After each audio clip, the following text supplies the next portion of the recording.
சுற்றுப்புற தூய்மை. சுற்றுப்புற தூய்மைனா என்ன தெரியுமா குழந்தைங்களா?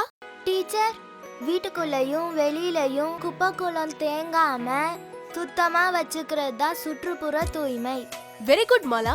டீச்சர், நம்ம வீட்டில் பிடிச்சி வச்சிருக்க தண்ணியை மூடி வைங்கன்னு வீடு வீடா வந்து எதுக்கு டீச்சர் அப்படி சொல்றாங்க? அருமையான கேள்வி குமார். நம்ம வீட்ல குடங்கள் தொட்டிகள்ல பிடிச்சு வச்சிருக்கிற தண்ணியிலையும் வேண்டாத டயர், பெயிண்ட் டப்பா, தேங்காய் சிரட்டை, ஆட்டுக்கல் போன்ற பொருட்கள்ல தேங்கி இருக்கிற தண்ணியிலையும் ஏடிஸ் கொசுக்கள் முட்டையிடுது. அந்த கொசு முட்டைகள் கொசு புழுக்களாகி பின்னர் கொசுக்களாக வளர்ந்து நம்மள கடிக்கிறதுனாலதான் டெங்கு காய்ச்சல் நமக்கு வருது.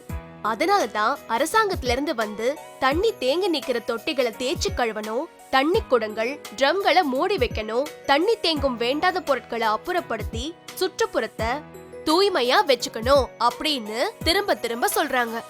டீச்சர், இனிமே எங்க வீட்ல இருக்க தண்ணி குடத்தெல்லாம் ட்ரம் எல்லாம் மூடி வச்சிடுவேன். தண்ணி தேங்கும் வேண்டாத பொருட்களை தூக்கி போட்டு வீட்டை சுத்தமா வச்சுப்பேன். Very good Priya. பிரியாவை மாதிரியே நீங்க எல்லாரும் உங்க வீட்டையும் உங்க சுற்றுப்புறத்தையும் சுத்தமா வச்சுக்கணும். கண்டிப்பா சுத்தமா வச்சுக்குவீங்களா? கண்டிப்பா சுத்தமா வச்சுக்கோம் டீச்சர்.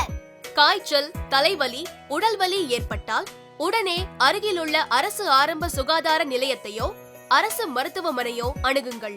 காய்ச்சலுக்கு மருத்துவரின் பரிந்துரை சீட்டு இல்லாமல் மருந்து சாப்பிடுவதை தவிர்த்திடுங்கள். டெங்கு காய்ச்சல் சிகிச்சைக்கு தேவையான ஆய்வக பரிசோதனைகள், மருந்து மாத்திரைகள், நிலவேம்பு குடிநீர் உள்ளிட்ட அனைத்தும் அரசு மருத்துவமனைகளில் இலவசமாக வழங்கப்படுகின்றன.